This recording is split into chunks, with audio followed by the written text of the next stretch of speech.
प्रणिपत्यवर्धमानं प्रश्नोत्तररत्नमालिकां वक्ष्ये नागनरामरवन्द्यं देवं देवाधिपं वीरम्।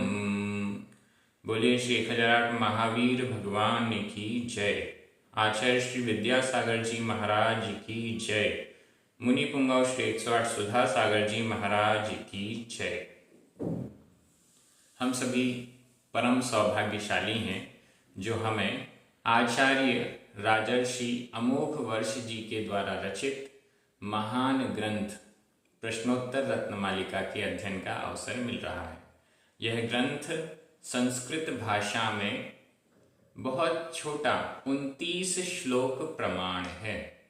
एक एक श्लोक में प्रश्न और उत्तर की शैली में बहुत ही अद्भुत सुभाषितों का वर्णन है।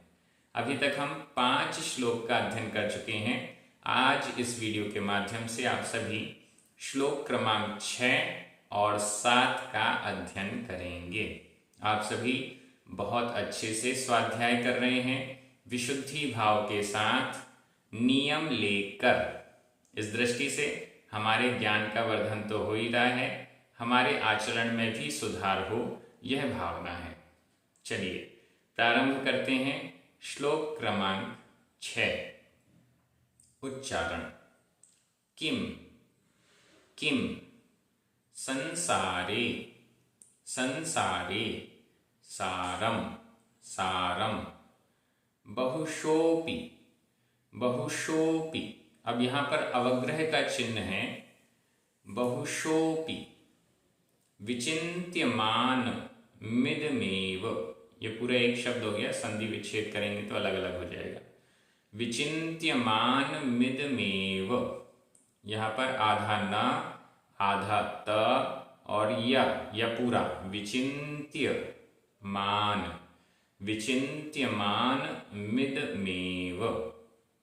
मनुजेषु मनुजेषु दृष्टतत्वं दृष्टतत्वं स्वपरहितायोद्यतं स्वपरहितायोद्यतं। ये द्य है, द्य आधा द और य, योद्यतं स्वपरहितायोद्यतं जन्म जन्म।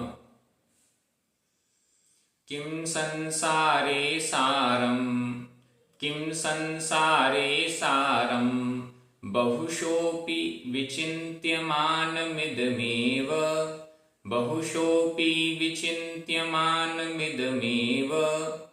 मनुजेषु दृष्टतत्वं मनुजेषु दृष्टतत्वं स्वपरहितायोद्यतं जन्म स्वपरहितायोद्यतं जन्म। बहुत अच्छा श्लोक है। प्रश्न क्या है? किम संसारे सारम। संसारे संसार में, किम क्या, सारम सार, संसार में सार क्या है। प्रश्न बड़ा अद्भुत है, अच्छा है और अक्सर हमारे मन में आता है कि संसार में सार क्या है, श्रेष्ठ वस्तु क्या है। वैसे तो जब हम संसार भावना का चिंतन करते हैं 12 भावनाओं में, तो वहां पर यह बताया गया कि संसार में कुछ भी सार नहीं है। जो कुछ भी इस संसार में है वो सब असार है, बेकार है। मोक्ष ही सार है, मोक्ष ही श्रेष्ठ है, संसार से छूटना ही श्रेष्ठ है। अब यहां कह रहे हैं फिर भी संसार में सार क्या है, इस प्रश्न को उपस्थित किया गया। क्योंकि प्रश्न तो प्रश्न है, किसी के भी मन में आता है तो उसका उत्तर तो होना ही चाहिए। तो प्रश्न हमारे सामने आ रहा है, किम संसारे सारम। संसारे संसार में, किम क्या, सारम सार क्या है। अब उत्तर देखिएगा। बहुशोपि विचिन्त्यमान मिदमेव। संधि विच्छेद करनी पड़ेगी बहुत सारी। बहुशोपि, बहुशः, विसर्ग, अपि, अ। अब यहां विसर्ग का हो गया ओ और अपि के आ का हो गया लोप, गायब हो गया, और उसकी जगह अ गायब हुआ है यह बताने के लिए अवग्रह का चिन्ह, जो एस जैसा बड़ा सा एक चिन्ह बना हुआ है, वह अवग्रह का चिन्ह आ गया। तो बहुशः अपि, बहुशः बहुत बार, बहुशः बहुत बार, अपि भी, बहुत बार भी। क्या बहुत बार भी? विचिन्त्यमान मिदमेव, इसका भी संधि विच्छेद करें। विचिन्त्यमानम आधम, विचिन्त्यमानम आधम, इदम ई, इदम ई, आधा माँ और ई, आधे माँ में छोटी ई की मात्रा मिल गई तो माँ में छोटी ई की मात्रा लग गई। विचिन्त्यमानम इदम एव, अब इसको इदम एव को भी देख लीजिए। इदम आधा माँ और एव का ए, आधा माँ और ए मिलकर माँ में ए की मात्रा हो गई। विचिन्त्यमानम इदम एव बहुशोपि विचिन्त्यमानम, बहुशः अपि विचिन्त्यमानम, बहुत बार भी। विचिन्त्यमानम विचार करते हुए होने पर, बहुत बार विचार किया गया तो भी, क्योंकि ये तो बड़ा मुश्किल काम है, संसार में तो सार है ही नहीं, फिर भी बहुत बार विचार किया तो क्या सार निकला? इदम एव। एक एक शब्द कितना महत्वपूर्ण है। इदम एव, इदम यानी यह, इदम यह, एव ही, यह ही सार है। देखिए, बहुशोपि विचिन्त्यमानम, बहुत बार विचार करने पर भी, इदम एव, इदम यह ही, यह ही सारभूत वस्तु है। क्या है वो? अगली लाइन में दूसरी पंक्ति में बता रहे हैं। मनुजेषु दृष्टतत्वं स्वपरहितायोद्यतं जन्म। सबसे सारभूत वस्तु क्या है? जन्म। संसार में सबसे सारभूत वस्तु क्या है? जन्म। जन्म ही सबसे सारभूत वस्तु है। अब यहां पर जन्म शब्द में आपको कोई विभक्ति नजर नहीं आ रही, कोई विसर्ग नजर नहीं आ रहा, कोई बिंदी नजर नहीं आ रही, और संस्कृत में तो बिना विभक्ति के किसी भी शब्द का प्रयोग नहीं होता है। प्राकृत में याद रखना चाहिए शून्य विभक्ति होती है। उस शून्य विभक्ति के होने पर शब्द ज्यों का त्यों आ जाता है और हमें लगता है कि इसमें विभक्ति नहीं लगी है, लेकिन संस्कृत में ऐसा नहीं होता। संस्कृत में तो बिना विभक्ति के शब्द हो ही नहीं सकता। अब यहाँ जन्म, इसमें कोई विसर्ग नहीं, कोई ओ नहीं, कोई कुछ हमें दिखाई नहीं दे रहा, तो इसका मतलब ये नहीं है कि इसमें विभक्ति नहीं लगी। ये रूप चलते हैं जन्म, जन्मनि, जन्मानि, इस प्रकार से इसके रूप चलते हैं, अलग टाइप से रूप चलते हैं। तो यहाँ पर जन्म शब्द भी प्रथमा विभक्ति का एक वचन है। जन्म ही सारभूत है। संसार में सार जन्म है। कहाँ जन्म लेना सार है? स्वर्ग में नहीं, मनुजेषु। अब ध्यान दीजिए, मनुजेषु, मनुज मनुष्यों में, मनुजेषु मनुष्यों में जन्म। ये मनुजेषु सप्तमी विभक्ति का बहुवचन है। मनुजेषु मनुष्यों में जन्म, मनुष्यों में जन्म होना ये सारभूत वस्तु है। लेकिन मात्र मनुष्यों में जन्म हो जाना ही सार है ऐसा नहीं। जन्म तो हो मनुष्यों में और उसके बाद मतलब मनुष्य बने, इसके बाद दृष्ट तत्वम, दृष्ट देखा हुआ है, तत्वम तत्व को जिसने। मनुष्यों में जन्म तो लिया, लेकिन ये जन्म कैसा होना चाहिए? दृष्ट तत्वम, जिसने तत्व को देखा है, जिसने सार को समझा है, जिसने सार को, तत्व यानी सार या सार तत्व जो हम कहते हैं वो भी ले सकते हैं, जिसने तत्व का स्वरूप दृष्ट यानी देख लिया है, समझ लिया है, अनुभव में ले आया है, ऐसा मनुष्यों में जन्म संसार में सार है। अभी इतना मात्र नहीं है, और आगे चलिए।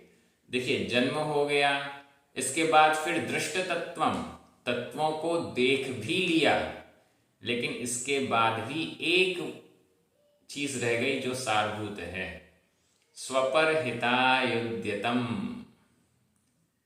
संधि विच्छेद यहां भी कर लीजिए, स्वपर हिताय, या पूरा है, स्वपर हिताय उद्यतम, उद्यतम उ, या में छोटा अ और उद्यतम का उ, आ और उ मिलकर ओ हो गए।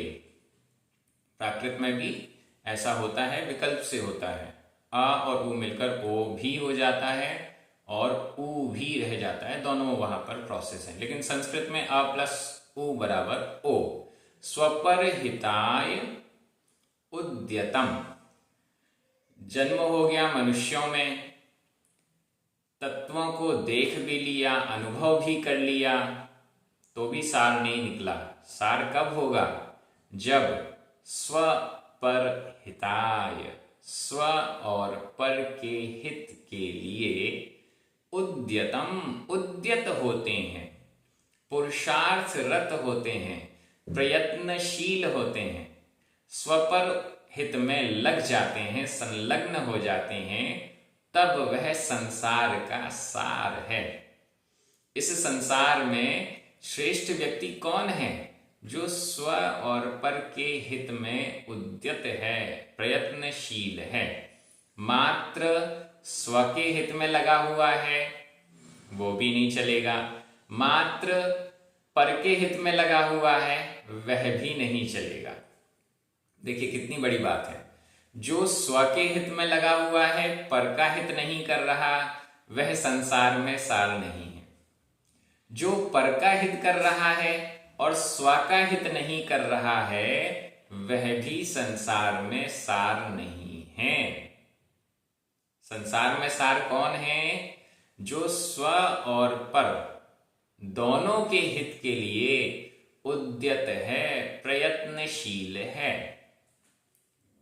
वह संसार में सार है। हमारे मुनिराज स्व कल्याण में लगे हुए हैं, साथ में जितना समय उनके पास स्व कल्याण के अलावा एक्स्ट्रा बचता है तो पर कल्याण पर भी ध्यान देते हैं। स्व कल्याण और पर कल्याण दोनों पर उनका पुरुषार्थ चलता रहता है। हम सभी क्या हैं? या तो स्वार्थी हैं, स्व की ही बात करते हैं, दूसरे को देखना ही नहीं चाहते, और कई बार ऐसा भी होता है दूसरे को तो देखते हैं, स्व कल्याण की बात भी नहीं होती। तो कुल मिला के जो स्व और पर के हित में उद्यत है, प्रयत्नशील है, वह इस संसार में सार है। बड़ा अच्छा यह श्लोक है और आपको समझ में भी आ गया होगा। मैं एक बार हिंदी बोल रहा हूं, आपकी नजर शब्दों पर जानी चाहिए। संसार में सार क्या है? उत्तर, बहुत बार विचार करते हुए होने पर भी यह ही है कि मनुष्यों में जन्म, तत्वों का देखा हुआ होना, जाना हुआ होना, दृष्टि से देखना जाना दोनों अर्थ निकाल लेते हैं, तत्वों का जानकार होना और स्व पर हित के लिए तत्पर रहना, यह संसार में सार है। अब हम कितना सार का काम कर रहे हैं, यह हमें विचार करना चाहिए।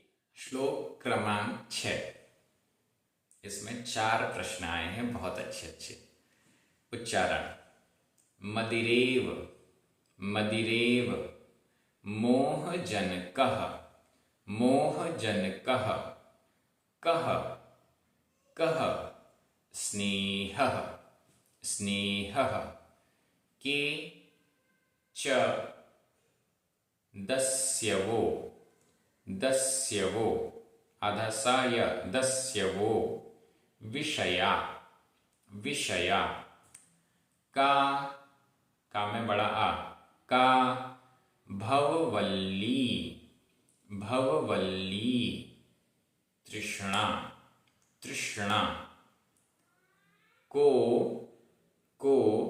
वैरी, वैरी नन्वनुद्योगः, नन्वनुद्योगः आधा न और व, नन्वनुद्योगः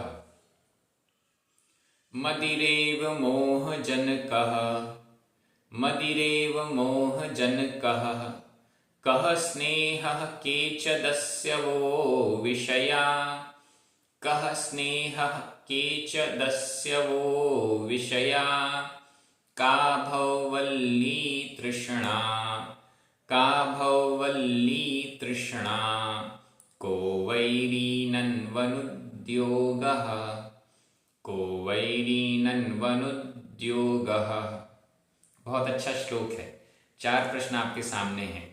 सबसे पहला एक एक चरण में एक एक प्रश्न है और बड़ा अच्छा है। मदिरेव मोह जनकः कः, यह पहला प्रश्न हुआ।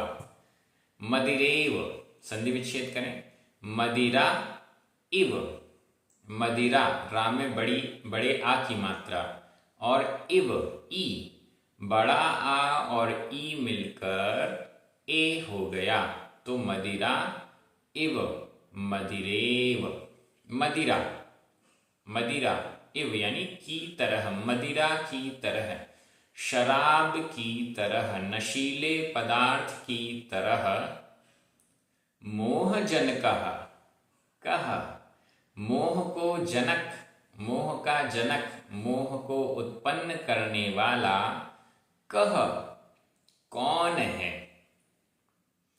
शराब मोहित कर देती है, हम भूल जाते हैं कि हम कहाँ हैं, कहाँ जा रहे हैं, कहाँ गिर गए, कहाँ बैठे हुए हैं, कहाँ क्या हो रहा है।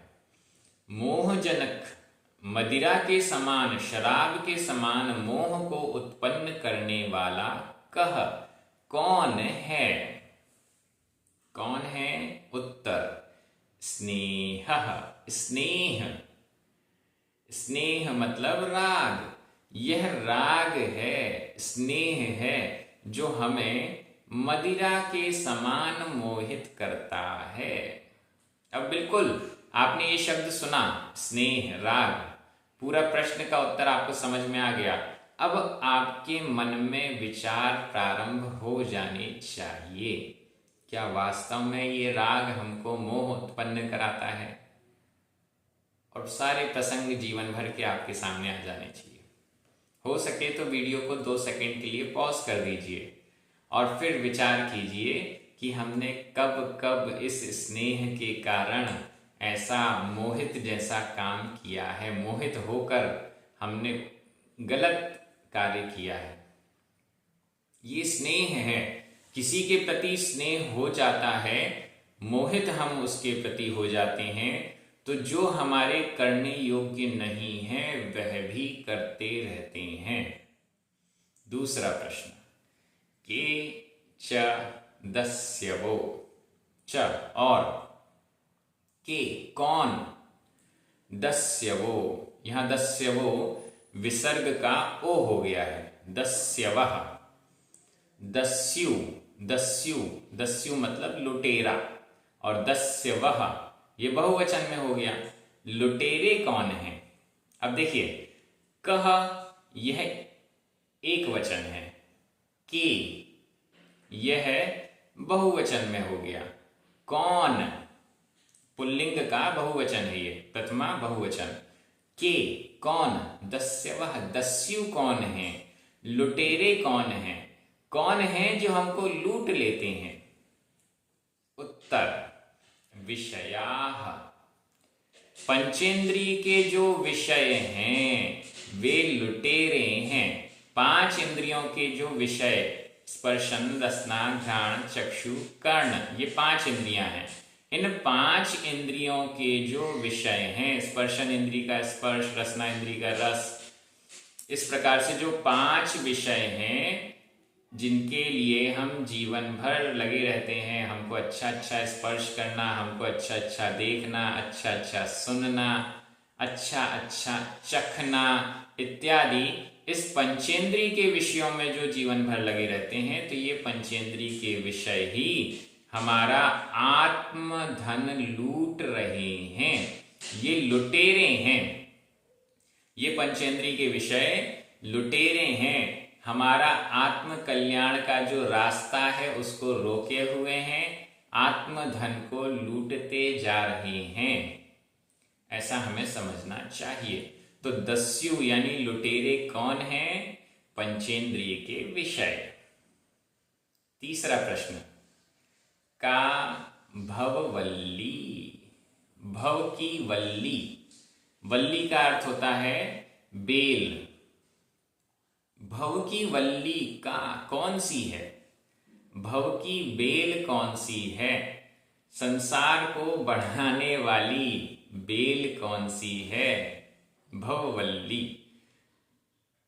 उत्तर, तृष्णा। तृष्णा को भव की वल्ली कहा गया है। तृष्णा, जैसे जैसे हमारी तृष्णा बढ़ती जाती है और ये भी चाहिए, वो भी चाहिए, ये भी चाहिए, यह जो तृष्णा है ये ही हमें संसार में भटकाती है, बढ़ाती जाती है। संसार भव की वल्ली है, भव की बेल है। बेल कैसी होती है? अपने आप बढ़ती जाती है। मेन तो होता है पेड़ या पौधा, उस पेड़ या पौधे को पानी दिया जाता है, उसको सींचा जाता है, उसमें खाद दी जाती है, सब कुछ उसके लिए किया जाता है। लेकिन ये बेल कैसी है? उसी से पानी खाद ले लेती है और आगे बढ़ती जाती बढ़ती जाती। पेड़ जितना बड़ा नहीं होता उतनी बड़ी ये वल्ली हो जाती है, उतनी बड़ी ये बेल हो जाती है। तो भव की वल्ली, इस संसार की बेल क्या है? वो तृष्णा है, हमको पता ही नहीं चलता और ये तृष्णा कितनी हो जाती है। बचपन से लेके बुढ़ापे तक देखें, बचपन में इच्छाएं बहुत कम होती हैं, इतनी सी वस्तुएं चाहिए, उतने से संतोष हो जाएगा। लेकिन जैसे जैसे वो बढ़ती जाती हैं, इच्छाएं बढ़ती जाती हैं, तृष्णा बढ़ती जाती है और हम फंसते चले जाते हैं इस संसार में। तो यह तृष्णा ही है। अगर इस तृष्णा को हम कंट्रोल कर लेंगे तो निश्चित रूप से संसार भी हमारा कंट्रोल में आ जाएगा। हमें जितनी वस्तुओं की जरूरत है उतने का हम संग्रह करें। लेकिन ये भी पसंद आ गई, वो भी पसंद आ गई, तो फिर पता चलता है कि घर में जगह ही नहीं है और इतनी वस्तुएं हमने भर ली हैं। उन वस्तुओं का उपयोग होता ही नहीं। कई वस्तुएं तो ऐसी होती हैं वर्ष में एक बार भी उपयोग में नहीं आती, लेकिन हम तृष्णावश उनको अपने पास रखते चले जाते हैं। आप विचार करते जाइएगा, बड़ा अच्छा ये ग्रंथ है। चौथा प्रश्न, को वैरी, वैरी, बैरी, शत्रु। शत्रु कौन है? को, यहां भी विसर्ग का ओ हो गया, कह का जो विसर्ग है उसका ओ हो गया। को, कौन, कौन है? वैरी, बैरी, शत्रु। शत्रु कौन है हमारा? हमारे आस पड़ोस वाले जो हमारी निंदा करते हैं वो। देखें क्या उत्तर मिलता है। नन वनुद्योग, संधि विच्छेद कीजिए। ननु, ना में छोटे उ की मात्रा, ननु। अनुद्योग, अनुद्योग, अनुद्योग, अ, उ और आ मिलकर व हो गया, उ और आ मिलकर व हो गया। ये संस्कृत की स्पेशल संधि है। ऐसा प्राकृत में नहीं होता, ऐसा हिंदी में भी नहीं होता है। ननु, ननु निश्चित रूप से, ये अव्यय है, निश्चित रूप से। शत्रु कौन है? निश्चित रूप से। अनुद्योग, उद्योग का नहीं करना, प्रयास पुरुषार्थ का नहीं करना ही शत्रु है। अपुरुषार्थ, प्रयत्नशील नहीं होना, प्रयास नहीं करना, कार्य नहीं करना, निठल्ले रहना, कुछ नहीं करना, आलसी हो जाना, आलस, आलस भी कह सकते हैं। आलस्य को भी यहाँ पर शत्रु कहा गया है। तो अनुद्योग, अनुद्योग मतलब प्रयास नहीं करना।